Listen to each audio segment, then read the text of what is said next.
Oh, that's love. Jan Perry, City Councilwoman, the reason we wanted her on today is to talk about, there was just a vote, to talk about, football stadium, NFL team, Farmers Field, L.A., Max and Marcellus, 710 ESPN. Let's do it. Max and Marcellus on 710 ESPN. And we welcome in now on the Morongo Casino Resort Hotline. Tell me who. Very important person, Marcellus, talking about yes, the recent vote that makes it a little easier to get an NFL team down here. A little easier to over here. You know what I'm saying? Let's do that. 2 teams ultimately, you'd think, but we won't. At least the first for the Farmers Field Stadium planned where part of that convention center is, etc. Councilwoman Jan Perry. Hi, how are you? Hey, Jan. Thanks. Hey, how are you? Good, good. So tell me about, what was this vote on, the 24 to 10 day thing? Tell us about the vote and why it was important. Well, it's important because once a year the NFL makes decisions about whether to move or to add new teams to the league, and so we are trying to tee this up so that AEG goes on to the NFL and closes the deal. Now, it's a road full of obstacles, and it seems like shortening that window is going to clear another hurdle. What do you see as the next benchmark or destination for this process going forward? Well, without getting too boring, it's going to the City Planning Commission on the 13th, and we'll see what happens, with respect to, the commissioner's decisions, and then it comes on to full council, and hopefully the process will go well. They've done a good job on doing outreach to the community and creating a good community benefits package and dealing with the environmental issues. I'm most excited about them bundling tickets so that people will take public transportation, take the blue line, take the expo line, take the red line in, so we can reduce the number of car trips. So this could be groundbreaking. I remember last year when Bill Rosenthal was at least portrayed in the media as being somewhat obstructionist in terms of getting this done. And I'm a little suspicious. I think a politician is using this news story to show you how tough they're being, etc. Right.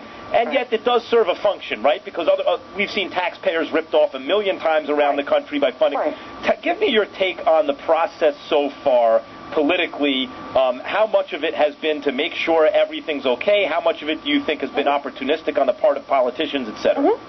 Well, I think from the city's perspective and from my perspective in particular, it's very, very important and always has been to get the best possible deal for the taxpayer. But what this does is this brings in new jobs to the city of Los Angeles, and I want to be a job creator. I want to continue to revitalize downtown. This is another piece in this 11-year effort to bring downtown back and, to provide middle-class opportunity, middle-class jobs with benefits, and this is how we do it, one project at a time. These are complicated projects.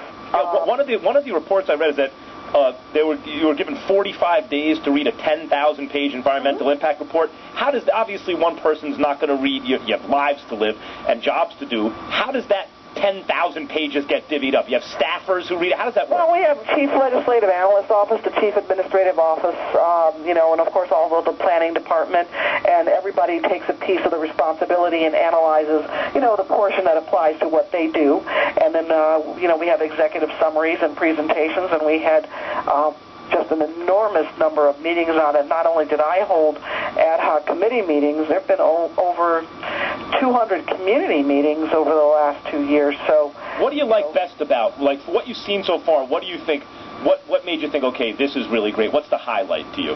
For me, the highlight is the fact that people are going to go back to work. For me, the highlight is we're going to bring football back to Los Angeles, and we reclaim our rightful place, in the sports world with respect to football from an NFL perspective. That takes us to a whole other level. Now, Jan, there's also been a two-pronged process in the sense of the effort. It's been seesaw at best, because one side is what you're trying to do and create the opportunity in L.A. and create the stadium, but the other side is you got to get a team. What is your understanding what's your understanding of those efforts? No, you're right, and this is why this time frame was important, so that we as a city have done everything that we can do to, as I said, tee it up, and then the AEG's got to close the deal, and the NFL has this once a year time frame where they decide what to do. and with respect to these teams and where they're going to go. And so we did not want to miss that opportunity because it only happens once a year. And we can't miss this window, otherwise it will put the project off another year. Jan Perry, Councilwoman here in Los Angeles, on the Morongo Casino Resort Hotline, Max and Marcellus, 710 ESPN, talking about the stadium, the vote that was just 13-0 vote to shorten the window from 24 to 10 days. All you got to know is they cut through some red tape so we can actually get this football stadium. Yeah, we all want to bring football back to Los Angeles. We all want to have new jobs here. Tim Lywicki, Jen, I have a question. Tim Lywicki and AEG, I've been very impressed with AEG, not only in terms of the capital investments they've made, not relying as much on taxpayer dollars as many developers throughout the country, but also the amount of political legwork they do to cut through red tape and actually make this possible. In your experience, what does Lywicki do to get that done? What makes him good at it?